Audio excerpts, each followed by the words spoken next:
the Upper Swan, family fishing hotspot or specialist location. G'day everybody, Paz here with the latest Swan River Snapshot on our road to 1,000 subscribers. We're getting bloody close. A short time ago, I conducted a poll to see where my next snapshot should be, and the Upper Swan won out. So here I am, gearing up to check it out. I actually live a bit closer to the canning, and while I have fished the Upper Swan before, I haven't really taken the time to fish it in depth. I've had a couple of great sessions with the kids recently, and last year I caught a ripper bream at Garrett Road Bridge. I did get thinking though, the two very different types of fishing, more than I can reliably cover in a single vid, so I've decided to create a two-parter, one for land-based family fishing and the other on the yak. My next snapshot, explore the fishing in the Upper Swan from both a specialist and a family-friendly perspective, and target bream both from land and in the kayak. This week, I'm on land with the kids.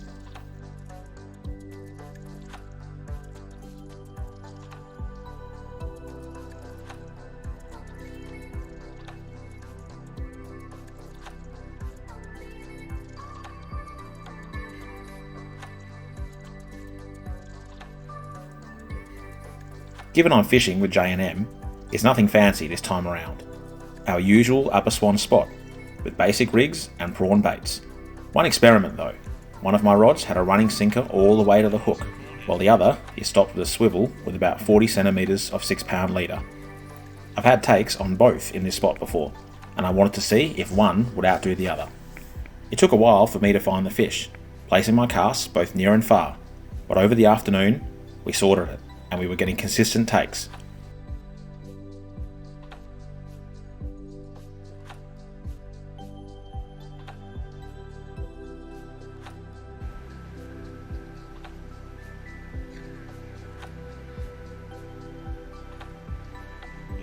He's gone around. See? We spent a couple of hours there, soaking up the serenity and generally enjoying the family time. Keep the rod tip high.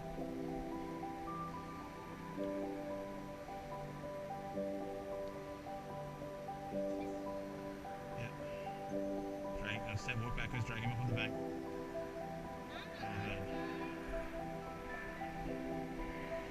That's Jake's fish, he decides what to do with it.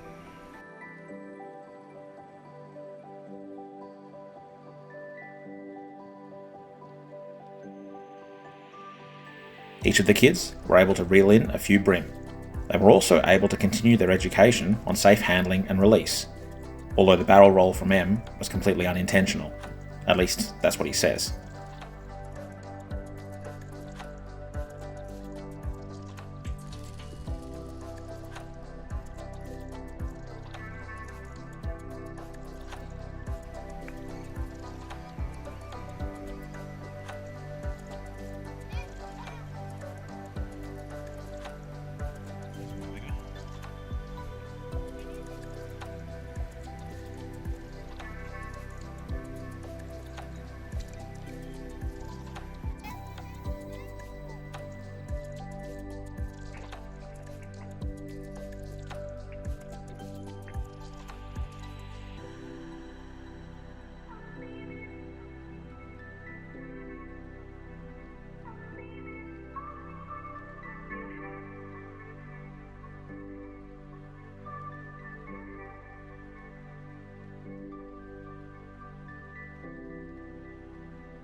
I've gotten fish every time I visited this area, evidence of a decent population of younger bream, with a few larger models thrown in.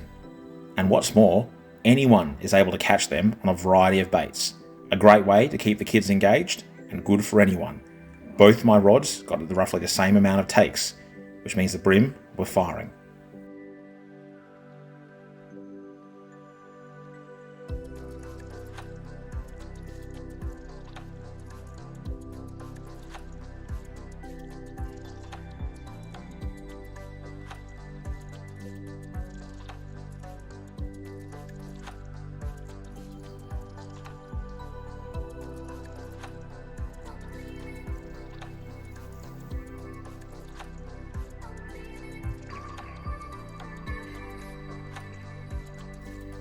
Now that we've ticked off the land-based, family-oriented portion, now I need to get serious.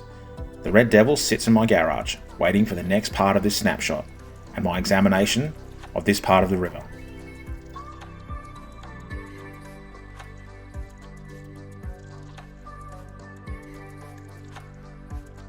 Tune in next week to see part 2 of my Upper Swan Odyssey.